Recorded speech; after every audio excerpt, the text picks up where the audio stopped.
കേരള ബ്ലാസ്റ്റേഴ്സിൻ്റെ കടുത്ത ആരാധകനായിട്ടുള്ള ഇന്ന് ബാംഗ്ലൂരിലോട്ട് ട്രാവൽ ചെയ്തിട്ടുള്ള എൻ്റെ ഒരു ഫ്രണ്ട് ഈ ഒരു മത്സരം കഴിഞ്ഞിട്ട് മെസ്സേജ് അയച്ചു. എന്തെല്ലാം കാര്യങ്ങൾ മാറ്റിവെച്ചിട്ടും സമയം മാറ്റിവെച്ചിട്ടാണെന്നറിയാവോ ബാംഗ്ലൂരിലോട്ട് ട്രാവൽ ചെയ്തത്. പക്ഷേ എന്താ അല്ലേ എന്നുള്ളത് ഞാൻ പറഞ്ഞു, എന്തിനാണ് നിരാശപ്പെടുന്നത്? കാരണം നമ്മളിത് യൂസ്ഡ് ആയതല്ലേ. സീസൺ തുടങ്ങുന്നതിന് മുമ്പ് എന്തൊക്കെയാണ് പ്രശ്നങ്ങളെന്നൊക്കെ ഉള്ളത് നമ്മൾ അറിഞ്ഞതല്ലേ.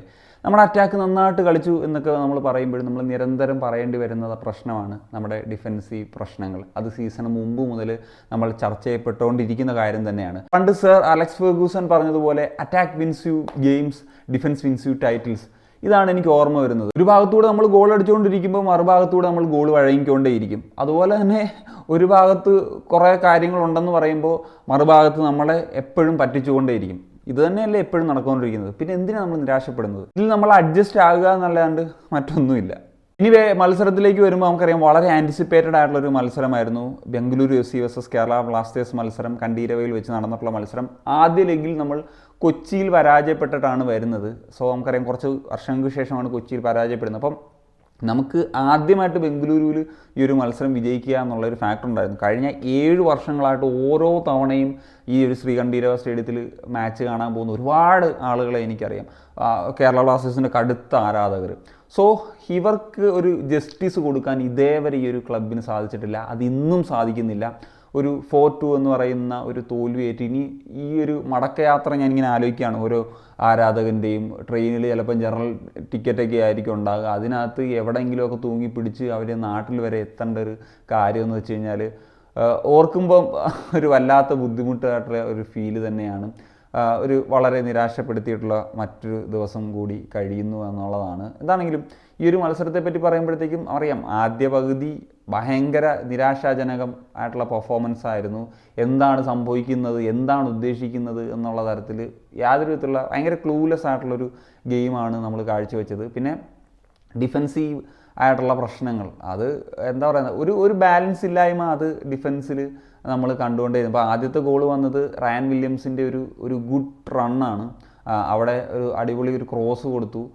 അവിടെ സന്ദീപ് ഒന്ന് ജസ്റ്റ് മൊമെൻ്റ് എന്താ പറയുക, ഒന്ന് വൈകിപ്പോയി, അല്ലെങ്കിൽ അദ്ദേഹത്തിന് ഒരു പ്രഷർ കൊടുത്തിട്ടുണ്ട്. സുനിൽ ഛേത്രിക്ക് ഒരു പ്രഷർ കൊടുക്കാൻ പോലും സാധിച്ചില്ല. പക്ഷേ നമുക്കറിയാം ഏരിയൽ ബാറ്റിൽസിൽ എത്രത്തോളം മികച്ചതാണ് സുനിൽ ഛേത്രി എന്നുള്ളത്. അത് ഒന്നാന്തരമായിട്ടൊരു ഹെഡർ ഗോളാക്കി മാറ്റി കളിയുടെ ആദ്യ മിനിറ്റുകളിൽ തന്നെ ചൂടുപിടിപ്പിക്കുന്ന തരത്തിലേക്ക് സുനിൽ ഛേത്രിക്ക് എത്താൻ സാധിച്ചു. അങ്ങനെയാണ് ആദ്യത്തെ ഗോള് വരുന്നത്. രണ്ടാമത്തെ ഗോളിലേക്ക് വരുമ്പോൾ അതിൽ ഇപ്പം റയാൻ വില്യംസ് ആണ് സ്കോർ ചെയ്തത്. പക്ഷേ അതിൽ എഡ്ഗർ മെൻഡസിന് ഒരു നല്ല ഒരു കയ്യടി തന്നെ കൊടുക്കണം BFC ഫാൻസ് അല്ലെങ്കിൽ BFC ടീം. കാരണം എന്ന് വെച്ച് കഴിഞ്ഞാൽ എഡ്ഗർ ആ ഒരു ബോൾ ഷീൽഡ് ചെയ്തിട്ടുള്ള രീതി വളരെ മികച്ചതായിരുന്നു. കൊയ്ഫ് ആ ഒരു ബോൾ നേടിയെടുക്കാനുള്ള ശ്രമങ്ങളൊക്കെ നടത്തി. പക്ഷേ ഒന്നാന്തരമായിട്ട് ഷീൽഡ് ചെയ്തിട്ട് ആ ഒരു വിങ്ങിലേക്ക് റയാൻ വില്യംസിന് നീട്ടിക്കൊടുത്തു. അവിടെ വിങ് ബാക്സും ഒന്നും അതിനോടൊപ്പം ഉണ്ടായിരുന്നില്ല. വളരെ ആൻറ്റിസിപ്പേറ്റഡ് ആയിട്ടുള്ളൊരു റണ്ണ് റയാൻ വില്യംസിൻ്റെ ഭാഗത്ത് നിന്ന് നടത്തി.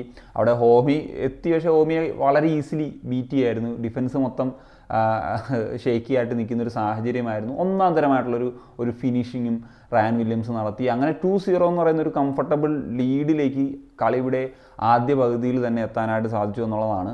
പിന്നെ ഈ പറയുന്നത് പോലെ ആദ്യ പകുതി KBFC ഫാൻസിനെ സംബന്ധിച്ച് ഭയങ്കര ഫ്രസ്ട്രേറ്റിംഗ് ആയിരുന്നു എന്നുള്ളതാണ്. അതിൻ്റെ ഇടയിലാണ് വിപിൻ മോഹൻ എന്ന് പറയുന്ന നമ്മുടെ ഏറ്റവും പ്രധാനപ്പെട്ട താരത്തിന് ഒരു ഇഞ്ചറി കൂടി വന്ന് ഡാനിഷ് ഫറൂഖ് വരുന്നത്. സോ അങ്ങനെയുള്ള സംഭവങ്ങളോടുകൂടിയാണ് ആദ്യത്തെ പകുതി അവസാനിക്കുന്നത്. രണ്ടാം പകുതിയിലേക്ക് വരുമ്പോഴത്തേക്കും ഈ പറഞ്ഞ പോലെ നമ്മുടെ ഒരു അറ്റാക്കിങ്ങിൽ പ്രതീക്ഷകൾ വന്നുകൊണ്ടേയിരുന്നു. കാരണം നിരന്തരമായിട്ടുള്ള അറ്റാക്സുകൾ വരുന്നു.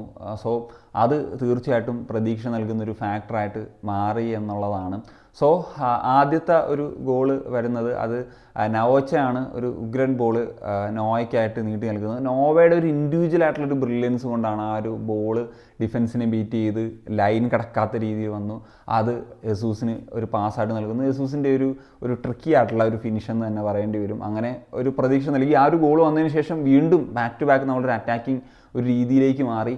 പിന്നെ നമ്മൾ രണ്ടാമത്തെ ഗോളിലേക്ക് വരുന്നത് നമ്മൾ എപ്പോഴും പറയുന്നൊരു കാര്യമാണ്, നമ്മൾ എന്നാണ് ഒരു സെറ്റ് പീസ് ഇതിൽ നിന്നൊരു ഗോൾ വരുന്നത്. ഇതൊരു ട്രെയിനിങ് ടൈപ്പ് ഗോൾ തന്നെയായിരുന്നു. ഒരു കോർണർ സിറ്റുവേഷൻ വന്നു, അത് പ്ലാൻ ചെയ്തു. ലൂണ ഒരു ക്രോസ് നൽകി റൈറ്റ് പ്ലേസിൽ. അവിടെ ഫ്രെഡി ഉണ്ടായിരുന്നു. ഫ്രെഡി ഒന്നാന്തരമായിട്ട് ഹെഡ് ചെയ്തിട്ട് ആ ഒരു ഗോൾ 2-2 എന്ന നിലയിലേക്കാക്കി.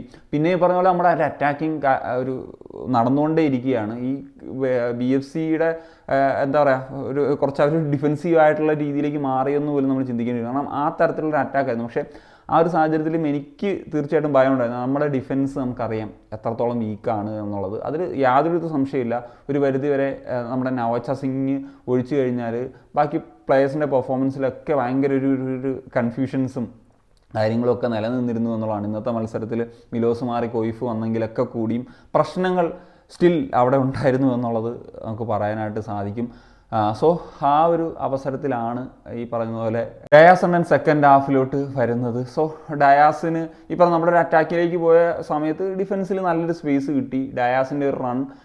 സോ ഡയാസ് അത് സുനിൽ ഛേത്രിക്കായിട്ട് നൽകുന്നു. അത് എനിക്കൊന്ന് ഫ്രെഡിയുടെ കാലിൽ തട്ടിയാണ് പോയെന്നുള്ള ഡൗട്ട്ഫുൾ ആണ്. എന്നാണെങ്കിലും ഛേത്രി അത് കൃത്യമായിട്ട് ഫിനിഷ് ചെയ്തിട്ട് അത് അദ്ദേഹത്തിൻ്റെ രണ്ടാമത്തെ ഗോളാക്കി മാറ്റുന്നു. സോ സ്റ്റിൽ നമ്മൾ മൂന്നാമത്തെ ആ ഒരു ഗോൾ, ഒരു സമനില ഗോളിന് വേണ്ടിയിട്ട് 7 മിനിറ്റാണ് അഡീഷണൽ ടൈം ഉണ്ടായിരുന്നത്. നിരന്തരം ശ്രമങ്ങൾ നടത്തിക്കൊണ്ടേയിരുന്നു.